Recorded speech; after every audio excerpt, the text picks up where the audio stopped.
We are back again with another Hercules podcast. I am pumped up about it. We have so many things to talk about, and one of the things we keep getting questions about that I think everybody's excited to talk about is why you are not building muscle. It's one of the big discussions. I mean, people all the time are wasting their time in the gym, they're wasting their time in the kitchen, and they're just not building muscle efficiently. So, I mean, obviously you guys are dealing with the clients all the time. What do you think are the biggest things people are messing up? Intensity. Yeah, training intensity for sure. Yeah. There's so much that goes into it. There is a lot. There's like putting on muscle is and can be easy, but it also is and can be very hard. There's just so many factors. Like I'm literally like every day of my life attempting to get too big. Like I don't want to just be like, oh damn, that's a nice physique. I want people to literally see me and be like just dumbfounded. Yeah. Like freakish type build. And to get to that point, which I know most people aren't, but still to grow muscle at that rate, at any rate, is slow. Yeah. Takes patience. Patience. Yeah. Patience is a big one. I like that. I think just even a rule of thumb, like there's a lot of guys in the gym who are putting on 30 pounds in 3 months, and they're going around like, oh man, I put on 30 pounds in 3 months. Like you put on 25 pounds of fat. Yes. Yes. And fat can look like muscle too. If it's in the right spots on your body, there's a lot of people like, look how much bigger my arms are. Yeah. It's like, yeah, you got a fat ass arm. Yeah. And that's the thing. I mean, losing weight and gaining muscle, like the processes are so different that when people cut and you're able to lose, like you see progress so quick. I mean, how often do we have people that lose like 4 to 8? I've even had a 10-pound week with people, and they're like, holy shit. And then we go to grow muscle, and they're like, well, I weighed in the same. Yeah. And I'm like, that's okay, that's good, dude. Yeah. Trust me. Yeah. And they just can't, like, it needs to see some progression. So it's hard. I feel like, one of the biggest things people lack is that patience. It is a patience thing, but if you're patiently doing the wrong things for like 3 years, you're still not going to grow muscle. We've all seen that guy in the gym, and I mean, we all probably imagine a couple of them. They look the exact same today as they did 3 years ago, and you have seen them in the gym literally every day. So it's like, what? Like it really is also just as easy as it is to be patient and successful. I also agree, like it's really easy to just mess things up. Yeah. So like I think one of the biggest things that I see is like people really, really struggle with lack of protein intake. I mean, like I think people think they're eating a lot more protein than they are because, I mean, you've done it. We've all done it. Yeah. When you're trying to consume 250 grams of protein a day, it's not like just easy. It takes. Couldn't do it without protein powder. Max does that per meal. Yeah. But like I said, but the average person like, oh, I ate a protein bar today. Yeah, I ate a Chipotle bowl for lunch, and for dinner I'm having some chicken with my dinner. It's like, sure, there is protein in that sentence, but like you might only be taking in like 90, 100 grams of protein a day and severely diminishing, like I said, how much muscle you're going to be able to gain. And you really have to pay attention to the source of protein. Boom, that's what I'm saying. You should only be counting your protein from complete sources. Yes. So if you get protein pasta and it's like, oh my gosh, 15 grams of protein this serving. Yeah. That protein in that pasta ain't doing shit. Yeah. It doesn't have the amino acid profile. Doesn't have the profiles, doesn't have everything you need. Yeah, like I said, for anybody understanding that, like I said, is like a complete protein will have every amino acid your body needs to be able to transform it into a protein in your body. Animal proteins, feet, fish, dairy, meat, fish, dairy, eggs. Yep. Feet, mish. I was like, where's he going? Where's he going with this? But like I said, but like people all the time want to take all these vegan sources or like the pasta sources or protein snacks. All these things, even those are trash. And it's like those are not even going to have the building blocks. Easy. and then I think the big thing there too is like how much you're consuming per portion. I think that's a big thing. So like most people don't know that if you consume 15 grams of protein in a sitting, in most cases, unless there's some other factor we don't know about, it's probably not going to turn into muscle because you need to have a minimal amount, like a minimum per meal, for your body to actually turn it into muscle. Like I said, protein synthesis is not something your body does with micro amounts of protein. So I think this is something that I stick by. If you want to get big as hell and you're wondering what to eat, if you can eat 30 to 50 grams of protein every 3 to 4 hours, except maybe when you sleep for the rest of your life, you will get bigger than dog shit. Yeah. Like I literally, there's like a mental thing with me now that if like 3 to 4 hours go by and I have not consumed at least 30 grams of protein, I start to just get a little cranky. I'm literally like I'm just built like that. That will help you immensely over time. I agree. Yeah, and I agree. I think Because what Derek was saying, like that 15, it's just not sufficient. Once you reach that 30 to 50, you will go through muscle protein synthesis. And if you can remain in that state, that anabolic state, all day, i.e. eating 30 to 50 grams of protein every 3 to 5 hours, I try to get like at least 4 or 5 evenly spaced meals kind of with those credentials in through the day. And I don't know. I feel like I'm growing like a chia pet. I feel good. I think workout intensity too. I mean, we hit it on the head, but I think once again, these guys that you see in the gym for 3 years that are not growing, you can almost always watch them lift. They're talking over here, they're chatting over. The gym is kind of like their social hour. Yeah. And like even when they train, I think people don't understand the difference between which isn't inherently bad, but don't be asking yourself, why am I not building muscle? Yeah, I think people confuse mentally hard and effective training. So it's like just because something was mentally hard, you might just have a really low perspective on what difficulty is. Yeah.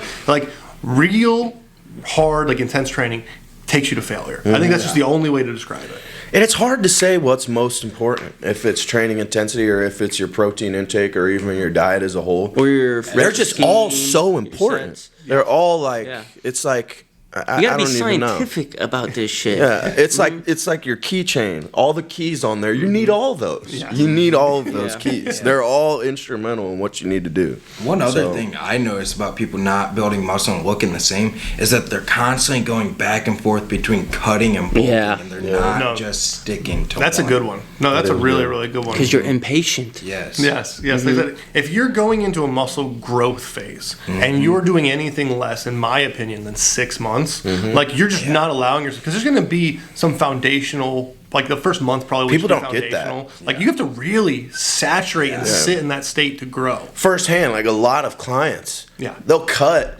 and they love it, and they cut for like a long time, and you know they get down to where they love the way their body looks, and it's been like months in a cut, and it's finally time to come out, and we're like 3 weeks into higher calories, scale goes up 2 pounds, they're like, oh my god, I think that maybe we should cut back a little bit. I'm like, fuck no, dude. We are literally. I'm planning on going up relatively soon too. Like, and I've seen so many people that actually get to that point where they do reverse wisely how much they can accomplish with more food and remain in a lower state of body fat. Like when they have their training hitting, they've reached that level of low, like comfortable body fat percentage to where, and hopefully gained a little bit of muscle mass to where their daily workouts and everything they're doing allows for so much more food during the day. Yes. And that is where I've seen people tighten up, lose a little bit of weight while eating 1,000 calories more than they did just 2 weeks ago in a cut. Too. You'll feel so much stronger in the gym when you start upping that food. Direct relations. Your mom's a really good example of this, because she's like, you said she's eating like 2,700 calories, which for someone her size relatively and what she's 135. Yeah, what she ate when she was dieting, what she was eating before, and she's like just not gaining any fat. I have a bodybuilding client who's also finally jumped a pound today after like 3 weeks of eating 2,700. Probably a good pound. I have a female bodybuilding client who's probably a little younger than your mom. She's like, no, she's killing it though. She's 141, same structure, same.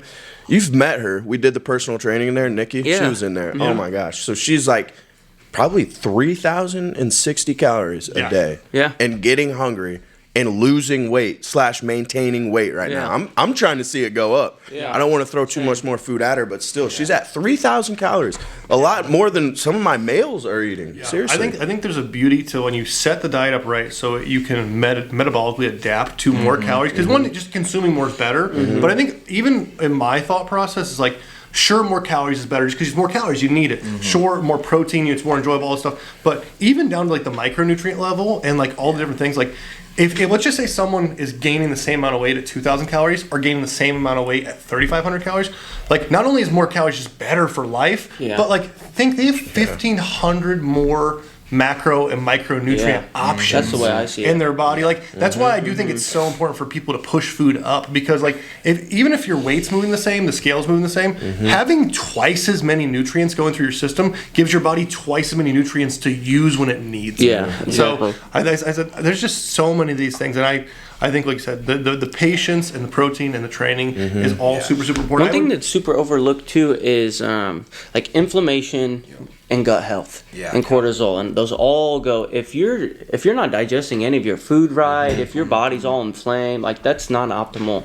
environment for building any tissue. It doesn't matter how hard you go in the gym or how much protein you're eating. If your body says no, it says no. Yep. Yeah. And then what's up with like your clients like not gaining that weight that fast at those high calories? It's also probably because in their cut they got so low and everything. Their insulin sensitivity is just through the roof. Yeah. Maintaining that through the growth phase. Well, we were talking about that earlier too. It's a lot of guys go through the bulk cut cycle because they bulk up, they think they're huge, they lose 20 pounds, think they're going to be shredded, they're not shredded, so they try to go back to the bulk, and it's just an oscillating, I'm huge, oh wait, I'm not actually huge, I'm huge, oh wait, I'm not actually huge. Yeah, I think when you're growing, my opinion always has been, I'm a big fan of man gaining, dude. People really think that they are going to grow in a much shorter span of time. Like if you really do want to grow, and I'm not talking about just grow a little bit, if you want to really grow, set aside like an entire year and focus on nothing but growing. Focus on nothing. If you are, like Max said, if you're not eating protein every 3 to 4 hours, it doesn't count. Do that. If you're not training super hard to failure, do that. Like and do that for a year straight. Even when you're like feel a little too much fluff, even when you feel a little too much of this, tighten it up, do the right things, but keep the mental state focused on growth for a full year, and you'd be surprised how much tissue you can put on. But a lot of these guys, like I said, it's these little windows of time, like 2 months. I'm going to get big by summer. I'm going to get big by summer. And we've hit a lot of good points. Like growing muscle really is hard. Yeah. I mean, you would think, and it's easy initially to call them the newbie gains. Like when you first go in there, if you start doing something after years of doing nothing, you're going to see some type of like pretty good progress. It's not going to be that way forever. When you get to the point like some of us where we've been pushing in the most efficient manner for years on end, like, dude, it really becomes a science where you have to push very hard. You know, everything has to be dialed in properly for this to work. And it's every crazy to see. session has to be crazy. Like every set. If you get out of a working set and you're not just like, oh my God, holy shit, what was that? You're not there. You're just not there. I've heard people ask like why we go to failure and stuff like that, and that's like you have to force your muscles to adapt. You gotta put that different type of stimulus your on brain your too. Because then if you're used to going to failure, muscles have no other choice but then to get stronger or grow. They got to prepare themselves. That shock factor I've always thought is super valuable, because I like a lot of the reason you grow is like a survival adaptation. So if your body doesn't fear for its survival in any way, shape, and form for any of your training, like that survival adaptation is just not. You might still grow tissue, but there's a whole different growth pathway when your body literally thinks I'm going to grow or I'm going to die.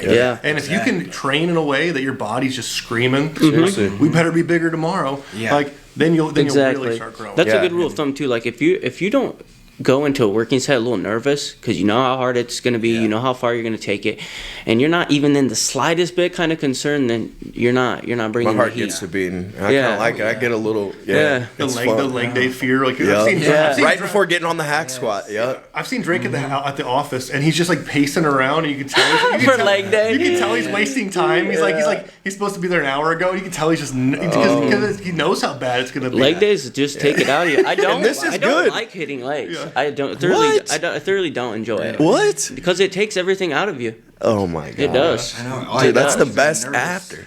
Like today, I've got legs, I've got hamstring focus. I know once I do my RDLs, that's gonna be rough. Like it is. I would say like on leg day, I do kind of like there's those lifts for sure, like RDLs, or the hack squat or Smith stuff that I dread. But dude, how do you feel after when you load that shit up? I feel your good heart's after, beating, you're a little bit nervous, you still get under there, and God, 9 times out of 10, I just know how bad it's gonna be. So it hurts. It's painful. I'm like, this is gonna be fun. It's literally painful. I love the after factor though. Of like, damn, I just did that. I do like the after effect of like, whew, good. I don't got to do that for 3 more days. Even after the leg day, sitting in your car and just like letting it all soak in, kind of coming back to reality a little bit. But I would actually think it's super valuable to add too for anyone who's going into a muscle growth phase. I think emphasizing strength emphasis too is something that's kind of lost on people nowadays. I think people are so form oriented, they're so scientifically oriented, which we love. We want to keep that in. Pump work, like trying to look big today. What can I do? Do you see them doing push-ups on a bicep day because they just want a chest pump? Like, but if you can orient yourself to get stronger, the science is very clear that a stronger muscle will be a bigger muscle, and progressive overload is obviously the best way. But I think the bigger picture there is, like we said, building muscle's slow. So there's not going to be a lot of wins on the look side of things, the vanity side of things for a while when it comes. But you can get daily wins in the muscle growth path if you're focused on the weights. Yeah, the and strength. I think there's like, because I brought my rep range those down add a up lot. quick. That literally just. If you get PRs every week, at least you get to leave the gym every day like with a win. With a win. If you're just in there pump working and just trying to grow and you're not paying attention to stuff like that, then you might have a year before anything satisfactory happens. So it really is important to set that up the right way. I feel like it's important also to track your workouts. So that way you know you're hitting those PRs every day. Track everything. If you're not tracking protein, you're stupid. If you're not tracking your training, you're stupid. If you're not periodically making sure that everything's in line, you're not helping yourself. That's Track for sure. your sleep too. Yeah. I mean, that's the biggest thing for building muscle. Yeah. Guys are undersleeping. I was just gonna say that I was sitting on this one since like kind of 5 minutes ago, but the recovery, recovery is one we haven't even talked about. Like, if you don't have a day where you don't even go to the gym, I mean, you can have an active rest day, you can go and do some cardio, but there should be a day where you train zero muscles to failure. Not even abs, not even arms. You should completely rest. If you want to get your steps in, and I advise you do, but other than that, there should be one day where no muscle group gets taken to failure. Preferably two, even. Depending your split, depending the individual, but for most people, more rest is probably what they need. And I would add, like, I'm really like, I love active rest, but I'm a big guy. It depends on the athlete. Depends on how much they're trying to grow, how hard they're pushing. But I implore my guys who are growing really fast. I'm like, I want you to watch movies today. Like, I want you to play video games. I remember. I used to be a 7-day-a-weeker.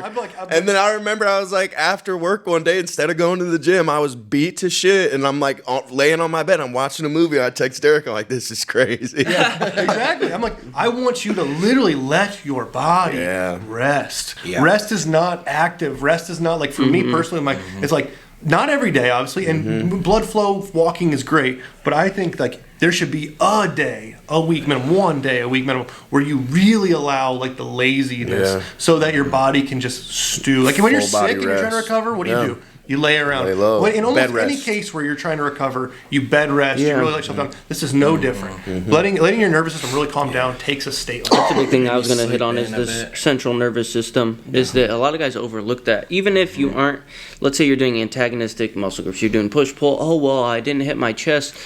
If you try to train 5 days in a row, your brain, especially training hard, it gets grinded down. Your brain starts here fresh after a rest day. Session 1, session 2, session 3. By the end of the week, your brain's not there. I can't even form a sentence towards the end of my lifts. Exactly. Like and that's a big one. That's one thing we didn't talk about is we're talking about people undertraining and things of that nature. For those of you that are hitting your protein, you are going crazy in the gym, don't fall for the trap that, especially if you're natural, that overtraining is a myth. You can absolutely overtrain. I did it for a year straight. And eventually your pumps get worse, your cortisol gets out of hand, and you just feel like shit. You're probably grinding yourself down. My advice I would add there too would be, focus less on overtraining in a day-to-day sense. Like if you're in the gym, it is very difficult in my opinion to overtrain today. Like today, for me, it's train as hard as you can and just emphasize those rest days. Because that's where I think overtraining to me is not... I think you got to be picky about volume, though. You can overtrain a day if you really try, but it's like, it's very difficult. But as long as you leave 1 or 2 rest days in, even better. Just push yourself as far as you can. The likelihood you're overtraining is less likely than undertraining. So push yourself to your max and just make sure those rest days are in, rather than in a day-to-day being like, I'm going to pull back sets because I think I'm doing too much day-to-day. Probably not. It's really just making sure you have those days off. Rest and recovery is so important. Like we had this chart for football in high school. It was like a hydration thing, but you could take this to really anything. But it's like your intensity that you can bring on day 1, say is 90%, and then day 2 drops to 70 to 75%, and so on and so forth. And like that's why those rest days are so important. That way we can come back up to that 90%. But you can get really creative with programming and having a low central nervous system day. For example, I have an arms-focused push and an arms-focused pull before my deadlift day. That basically gives me 3 days of pretty good central nervous system rest before I go into my deadlifts, versus doing a crazy back day and a crazy chest day and then trying to do deadlifts.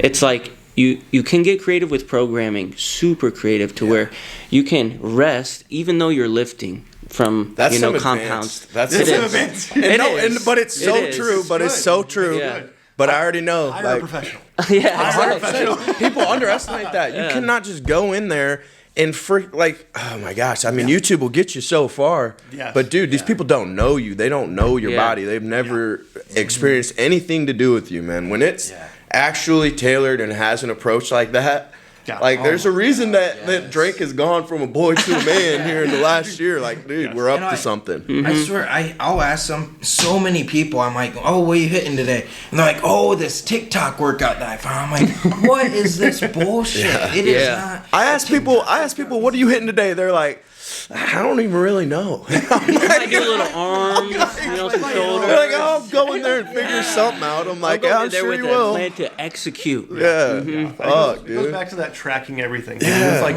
what you pay attention to will have a better effect. So it's like if you don't know what you hit for weight or reps last week on a movement and you're going to do it again this week, like that's such a mistake. Like if you're not tracking your food, you're not tracking your training, like how do you even know where the mistakes are? If it's all just freelance, like, it's impossible because you don't know what's changed and what hasn't.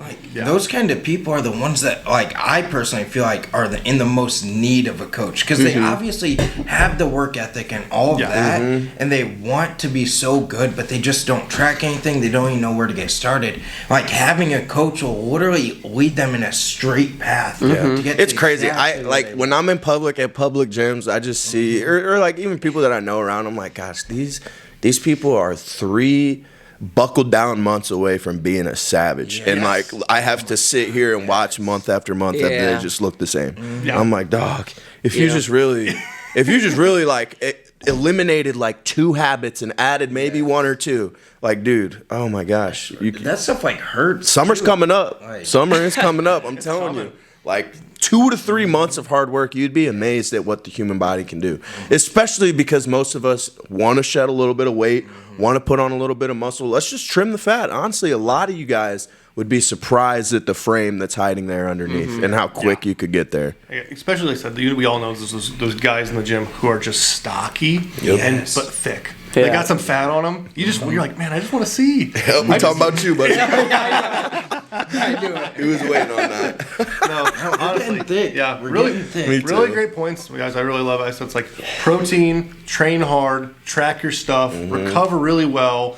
Make sure you have rest days, because if you don't have rest days, and be super patient. Like that, if you're not being patient, you're setting yourself up for failure. And one of the best things about training hard is you can train quick, especially for people who need to get in and out. If you're really just boom, smash mouth from the start, you're not gonna go for too much over an hour plus. So that's why I think people you'll be able should to get take in a and out. higher frequency approach. Like some guys will do 4 or 5 days a week, but it's only I'm doing all of my legs today. I'm doing all of my chest today, and the idea that your 4th, 5th chest exercise is effective within the day is very low. You're better off taking half that chest day, splitting up the volume, and just hitting it later in the week, in my opinion. Yeah, I definitely think there's a lot of value there.